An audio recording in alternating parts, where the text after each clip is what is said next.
Bisa dimulai, Ustaz? Ya, Oke. Bismillahirrahmanirrahim. Assalamualaikum warahmatullahi wabarakatuh. wabarakatuh.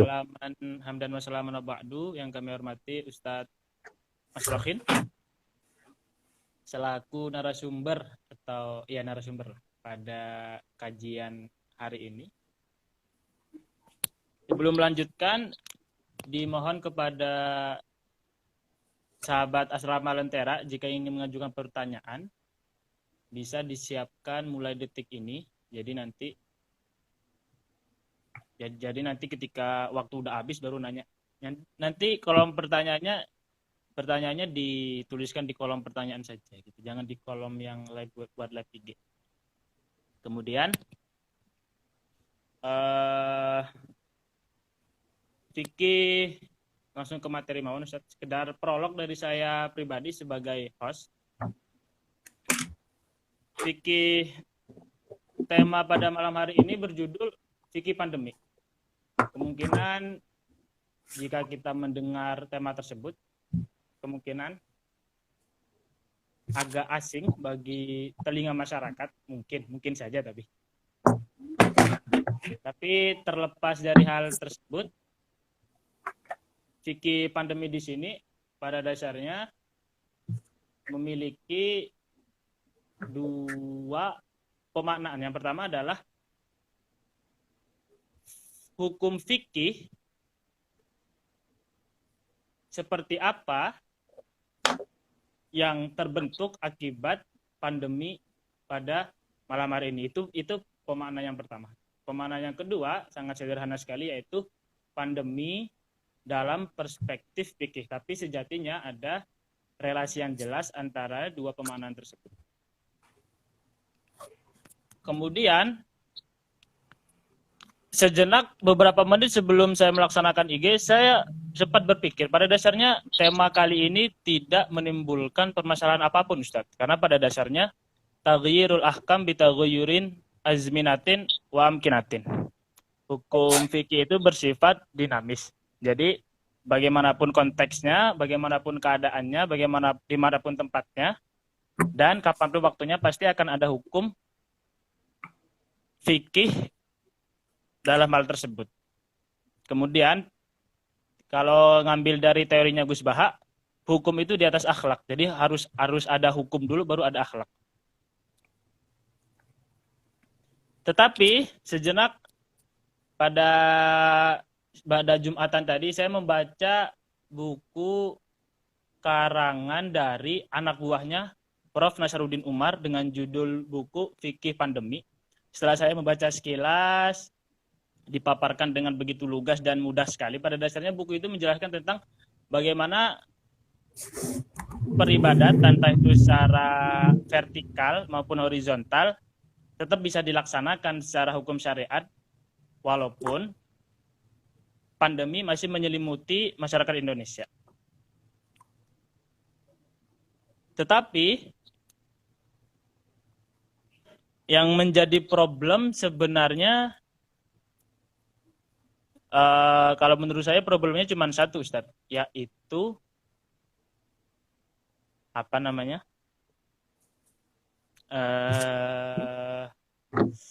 Saya lupa ya, Ustaz ya. Apa tadi problemnya ya? Oke. Keadaan fikih memang sebelum pandemi memiliki struktur yang berbeda dengan struktur hukum fikih yang sekarang. Itu permasalahan pertama. Permasalahan yang kedua ialah apa tadi ya? Bentar Ustaz, saya mikir dulu. Oke. Perdebatan fikih dari kalangan, entah itu kalangan ulama maupun masyarakat sosial dengan strata sosial yang berbeda, menyebabkan perdebatan sosial, terutama ketika MUI memunculkan sebuah fatwa yang berkaitan dengan sholat Jumat atau yang lain sebagainya dengan syarat-syarat tertentu untuk yang zona hijau, yang zona hijau diperbolehkan untuk melaksanakan sholat Jumat, bagi zona merah haram hukumnya melaksanakan sholat Jumat dengan beberapa dalil. Selanjutnya yang terakhir sebagai prolog, jika kita mengikuti rumusan dari Islam progresif dengan beberapa tokoh diantaranya Ali Syariati, beliau berkata hukum yang dicetuskan oleh kaum ulama Islam progresif berbunyi karena titik-titik-titik, maka titik-titik-titik. Jadi yang dikedepankan adalah tentang kemaslahatan hidup. Sebagai penganalogian, karena COVID itu mampu memberikan sebuah efek negatif bagi orang lain, maka hukumnya haram. Dengan itu menurut analogi hukum dari ulama progresif. Selanjutnya kami berikan waktu kepada Ustadz Masrokin. Jika nanti ada perbedaan mana, itu sangat lumrah Ustadz. Kepada jenengan kami persilahkan. Bismillahirrahmanirrahim. Assalamualaikum warahmatullahi wabarakatuh. Waalaikumsalam. Assalamualaikum warahmatullahi wabarakatuh. Audio saya kedengaran jelas Oke. Oke, jelas Ustadz. Alhamdulillah. Oke. Fikih pandemi. Iya. Fikih pandemi. Fikih pandemi itu mudhaf ilaih ya. Iya, kalau berbicara gramatika bahasa Arab Ustadz. Iya. Saya butuh membaca itu dulu karena di pembicaraan mereka-mereka yang biasa ngaji di pesantren itu seringkali diajari untuk memahami dulu sesuatu lewat lughatan wastilahan gitu. Wastilahan. Iya. Lughatan wastilahan. Dan nggak salah paham gitu. Karena di beberapa kesempatan orang membicarakan sesuatu itu terjadi salah paham karena ternyata yang dia pahami dan yang dipakai oleh penggunanya bisa beda jauh. Paham. Oke. Kita bisa ambil contoh misalnya beda bahasa antar daerah ya. Antara Sunda Jawa itu menarik gitu. Satunya bilang atos, satunya juga bilang atos ya. Satunya bilang gedang, satunya juga bilang gedang gitu kan? Iya, satunya bilang sampeyan, satunya lagi bilang sampeyan juga gitu. Iya. Kamu orang mana? Saya orang Lombok, Ustaz. Orang Lombok. Oke, saya kasih contoh saja. Di perbedaan lughatan wastilah ini tuh begitu penting karena bagi orang yang menggunakan dengan orang yang non pengguna itu bisa menimbulkan salah paham yang banget gitu ya. Paham. Ada tadi saya sebut apa? Atos ya. Atos bagi orang Surabaya dengan orang Tasikmalaya beda jauh. Kita ilustrasikan yang paling populer adalah antrian jeding, antrian kamar mandi di Terminal Purabaya itu ya. Surabaya. Si Sunda yang kebelet ngantri karena ada isinya orang yang di kamar mandi itu. Setelah yang dari kamar mandi keluar, si Sunda yang merasa sebagai orang asing pengen berbaik-baik ya, berhalus-halus gitu, sehingga menyapa orang yang dari kamar mandi bilang atos gitu kan. Ternyata yang di dalam itu orang Surabaya, marahlah dia. Karena atos apa nih, mungkin mencret gitu kan. Ya Allah. Kan begitu. Nah, itu wajar karena keduanya punya kosakata yang sama tetapi maknanya beda. Dan itu kata yang single. Belum single. Iya, kata tunggal, bukan murokab.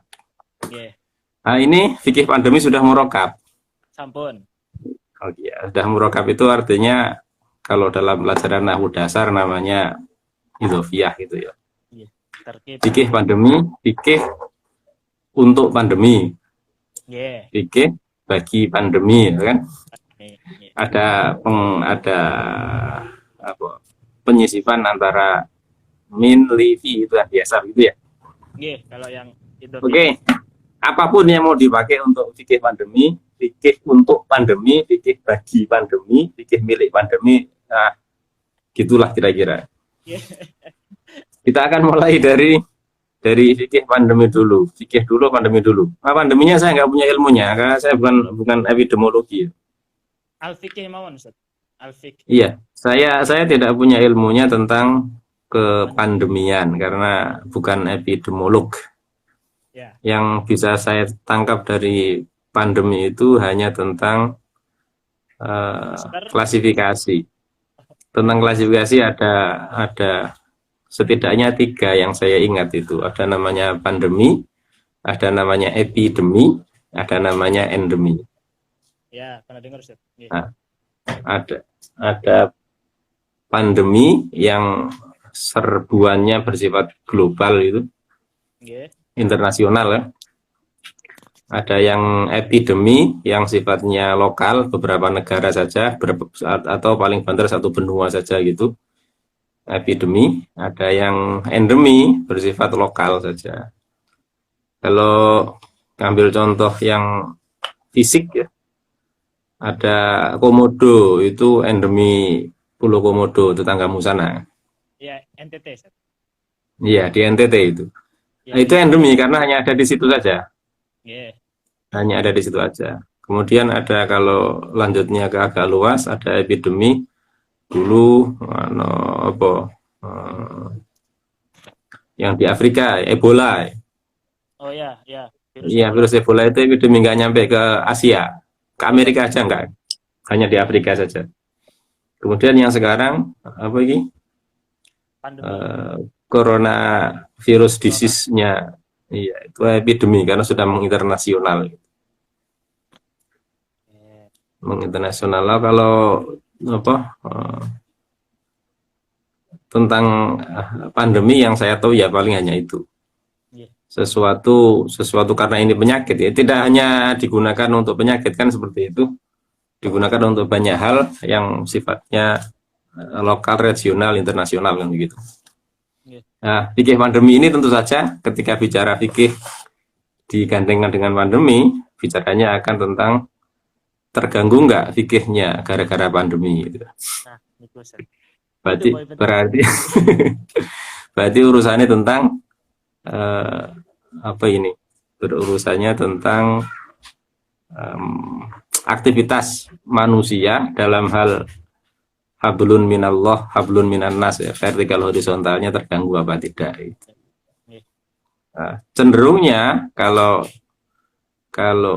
membicarakan fikih pandemi akan bicara tentang seperti yang ditulis oleh Mas Farid Saenong di UNU kan, yang buku dibaca tadi itu. Gimana kamu baca buku kan? Ya. Covernya warna merah, Zat. Iya. Itu dari UNU itu yang saya luar biasa bukan tentang materinya, tapi tentang kecepatan respon. Karena baru viralnya itu Pak Nasaruddin Umar dan teman-teman di sana itu sudah bisa membuat buku itu. Pada saat dibutuhkan, saat itulah mereka bisa membuat itu.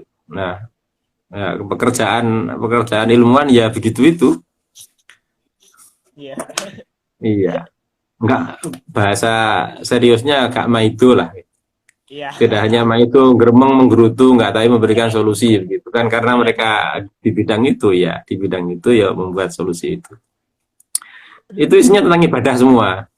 Ibadah. Tentang panduan ibadah, ada panduan sholat Jum'ah, ada panduan itu karena dulu ada bagaimana sholat Idul Adhanya, bagian perkumpulan orang dalam sholat jamaah itu kan. Sholat tarawih waktu itu masih ada karena terbitnya si bulan Ramadan itu. April 2020. Isinya tentang ibadah semua dan itu yang paling menarik. Fikih pandemi apa mau kesannya tentang bagaimana orang-orang bisa beribadah dengan dalam kondisi situasi yang sedang ada serbuan makhluk Tuhan yang paling menggemaskan ini ya. Menggemaskan. Iya, karena iya, menggemaskan sekali, sudah nggak kelihatan tapi serangannya nyata itu. Nggak bisa dihadapi itu. Apalagi orang-orang awam itu kan menghadapinya luar biasa, ada kematiannya, ada macam-macamnya. Dan yang paling menarik sebenarnya bukan virusnya, tapi medianya luar biasa. Nah, itu juga Yang lebih mematikan itu luar biasa apa ini muatan media atas itu kan, sehingga Pak WHO itu mengatakan yang membunuh itu bukan virusnya, tapi medianya. Ngeri. Sudah. Kira-kira pandeminya itu. Saya memilih melanjutkan untuk yang fikihnya dulu. Fikih pandemi. Fikih itu al-ilmu, al-ilmu al-fahmu. Ya, Apa yang bisa dilakukan, apa yang bisa dikerjakan dari hasil mendapatkan dari dalil-dalilnya. Ini yang paling standar begitu. Yang pertama harus diingat bahwa dalam pelajaran kefikihan apa tentang metodologi studi Islam, metodologi hukum Islam, filsafat hukum Islam dan sejenisnya itu di usul fikih ada disebut tentang fikih dan syariat gitu ya. Ada fikih dan syariat. Itu mesti diklasifikasi yang jelas dulu, ini ngomong fikih apa ngomong syariat. Orang biasa lupa juga ini fikih atau syariat itu, sehingga ketika bicara sesuatu disamakan aja bahwa ini syariat padahal fikih gitu kan. Petunjuk yang paling gampang kira-kira kalau syariat itu kapanpun, dimanapun, siapapun, dimana-mana sama. Tapi kalau fikih, iya, kalau fikih bisa berbeda-beda. Oh gitu, paham Ustaz. Kalau syariat itu kapanpun, dimanapun, itu pasti sama, nggak berubah oleh siapapun pelakunya itu. Tapi kalau fikih bisa berubah. Bisa beda-beda. Maka pelajarannya adalah yang ada adalah perbedaan mazhab fikih, nggak ada perbedaan mazhab syariah. Iya, benar-benar. Oke ya. Yang ada perbedaan mazhab fikih, tidak ada perbedaan mazhab syariah. Misalnya orang melakukan kegiatan sholat, semua sholat duhur yang 4 rakaat. Semua sholat duhur, oleh siapapun yang bilang sholat duhur itu ya pasti 4 rakaat. Nanti kamu menyambung bercerita, loh bukannya sholat itu ada yang bilang 3 waktu. Iya, giliranmu bercerita tentang sholat waktu telu ya. Di mana-mana orang mengatakan sholat ya 5 waktu, zuhur, asar, maghrib, isya, subuh itu. Tapi di Lombok ada yang sholat waktu telu itu. Nanti kamu yang melanjutkan. Syariat itu di mana-mana sholat duhur ya 4 rakaat. Itu syariat. Nah, di mana fikihnya? Fikihnya kita ambil contoh ketika takbiratul ihram. Takbiratul ihram itu ada contoh dari Kanjeng Nabi kan? Sholu kama ra'aitumuni sholli. Kanjeng Nabi itu sholat zuhur, sholatnya itu takbiratul ihram. Nah, takbiratul ihram itu raf'ul yadaini, ngangkat tangan. Nah, raf'ul yadaini itu ada laporan dari sahabat bahwa raf'ul yadaini itu hadwa mangkibaihi. Hadwa mangkibaihi itu lurus bagi pundak. Lurus pundak, sehingga orang takbiratul ihram ada yang begini. Ini tangannya sampai ke atas, ini hadwa mangkibaihi. Hadwa yang ke atas, vertikal. Tapi ada juga yang hadwa mangkibaihi horizontal. Di depan dada begini. Tidak begini.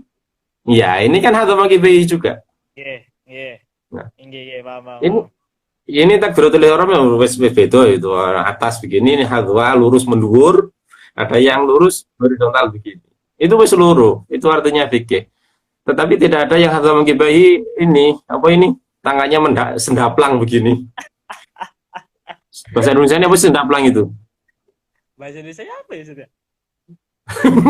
Merentang, Nggih, bisa, rentangkan tangan ya. letakkan tangan. Oke.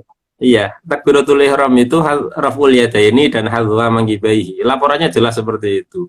Itu sudah ada perbedaan apa ini? Tangannya yang ke atas nempel telinga, ada yang tangannya di depan dada itu. Nggih, Nah, itu fikih. itu fikih. Tapi syariatnya mengatakan seluruh sholat itu takbiratul ihram. Seluruh sholat itu takbiratul ihram. Iya. Gerakan sholatnya, takbiratul ihramnya ngangkat tangan apa enggak? Hadza mangkibaihinya vertikal apa horizontal? Nah, itu beda. Berarti gampangannya fikih itu prosedurnya, Ustaz. Hasil pemahaman orang, Oke. hasil pemahamannya. Kan laporannya berbunyi kan, gini. Eh, petunjuk sholat itu paketan. Selalu kamar itu muni usolli gitu ya. Nggih, Jadi semua yang dilakukan oleh orang itu berdasarkan apa yang dilakukan oleh Nabi, bagaimana beliau sholat. nggih. Iya. Dan itu seluruhnya dilaporkan di dalam hadis. Nggih, paham. Nah, setelah hadis itu dilaporkan, pelapornya mengatakan sholatnya itu raf'ul yadaini, ngangkat tangan. Raf'unya bagaimana raf'u?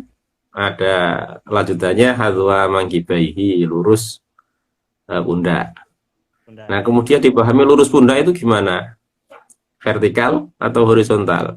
Horizontal. Nggak ada sebutan yang vertikal atau horizontal itu kan. Dan itu beda. Nah, itu yang sampai di situ saja wis sudah beda jauh. Nggih, nggih, benar-benar. Belum nanti kalau yang populer lagi orang bicara kunut. Iya, Nggih, itu beda lagi. Ya karena begitulah fikih. Karena hasil pemahamannya begitu. Untuk urusan yang lebih kompleks dari itu, ya tentu saja sangat jauh. Sangat lebih banyak orang bisa berbeda pendapat. Apalagi tentang bicara ini yang tema diangkat ini berat banget ya, fikih pandemi itu kan. Ya Allah, ya Allah. Ya, gitu ya.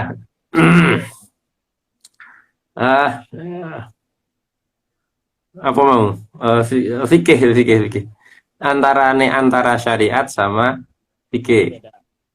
Iya, dalam keadaan pandemi atau non pandemi, ya sama saja. Mau sholat duhur ya 4 rakaat.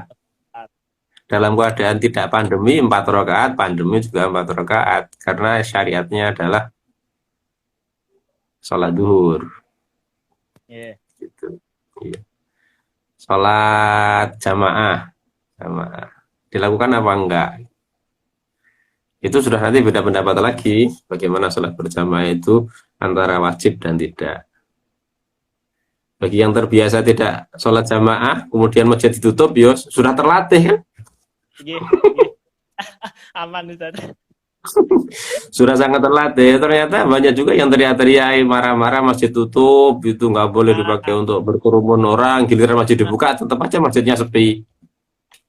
Nggak nyampe 1 saf mungkin jamaahnya. Begitu kira-kira. Jadi yang pertama dipahami adalah ada syariat, ada fikih. Oke. Yang syariat itu sifatnya qat'iyat, Ya. baku pasti. Lagi. Yang fikih itu sifatnya dzoniyat, sehingga bisa beda-beda. Bisa berubah. Nomor 2, fikih itu apa? Ada beberapa ada pengertian yang diberikan oleh para ulama kita ya. Kalau Imam Abu Hanifah menggunakan pengertian al-fiqhu ma'rifatun nafsi ma'alaha wa ma'alaiha. Malaha wa ma 'alaiha. Ma'rifatun nafsi ma laha wa ma 'alaiha. Pengetahuan tentang hak dan kewajiban. Imam Itu Imam Abu Hanifah menggunakan definisi begitu. Ma'rifatun nafsi ma laha wa ma 'alaiha. Imam Abu Hanifah wilayah domisili beliau itu ada di kota metropolis di Baghdad, sehingga menggunakan apa ini interaksi sosial menggunakan interaksi sosial untuk memberi pengertian fikih. Karena bagaimanapun orang bermasyarakat itu urusannya dengan interaksi sosial. Iya. Dan dalam interaksi itulah ada bagaimana orang punya hak dan punya kewajiban. Memberikan hak, melaksanakan kewajiban. Penggunaan hak dan kewajiban yang digagas oleh Imam Abu Hanifah itu yang paling utama yang harus dijaga dalam interaksi sosial. Dalam interaksi itu kemudian di fikih itu kemudian ada hubungan horizontal, ada hubungan vertikal. Iya, fikihnya kan kalau ibadah murni, sholat itu kan, puasa itu urusannya dengan Gusti Allah. Itu hubungan vertikal murni. Kalau berhubungan dengan manusia seperti pelaksanaan zakat atau sedekah atau ini amal tabarruk yang lain, amal kebaikan yang lain, berbaik-baik dengan tetangga dan seterusnya, begitulah, itu sifatnya horizontal. Jadi di fikih itu dibicarakan apa bahasanya, ada yang sakral lah, sifatnya sakral, kudu khusyuk seperti sholat. Ada yang profan, ada yang asal aja, interaksi dengan orang gitu. Nah, disitulah ada apa? Ada ma'rifatun nafsi ma laha wa ma 'alaiha. Tidak saling melanggar, saling menerima dengan baik, dan begitulah seterusnya. Kalau dalam bahasa pinjam Mas Aristo, ya manusia kan zon politikon itu kan. Zon politikon. Zon politikon. Nah, bagaimana mengatur supaya apapun keadaanmu, apapun agamamu, apapun posisimu, bagaimana kehidupan manusia itu bisa ngopi bareng, bal-balan bareng, begitu. Yang satu tidak mengganggu yang lain. Termasuk di pengaturan bagaimana suara ning masjid di sini yang muslim. Bagaimana pengaturan suara nyanyian kalau itu di gereja, gitu. Bagaimana pengaturan dan seterusnya lah. Hubungan antara ini dengan itu tetap bisa terjalin dengan baik. Jadi fikih itu kira-kira kalau menggunakan rumusan Imam Abu Hanifah ya ma'rifatun nafsi ma laha wa ma 'alaiha. Posisi orang, pengetahuannya atas hak dan kewajibannya, gitu. Ini tentu saja fikih yang dalam pengertian abstrak, nggak kelihatan karena sifatnya pengetahuan ya. Masih general juga sih. Iya, ada lagi yang lebih biasa diajarkan di madrasah-madrasah yang syafi'iyah seperti itu Buireng ini. Itu di kitab-kitab yang syafi'iyan menggunakan bahasa al-ilmu bil ahkami syar'iyyatil amaliyati al-muktasabi adillati tafsiliyah, itu kan. Pengetahuan tentang amal-amal yang dilakukan yang didapatkan dari dalilnya yang terperinci, biasa begitu. Ini sifatnya lebih praktis. Praktis itu artinya dipraktekkan. Karena fikih banyak berhubungan dengan apa yang dikerjakan. Karena definisinya menggunakan al-ilmu, sebuah ilmu, maka di sana tentu saja ada metodenya, ada caranya. Karena ilmu, maka ada cara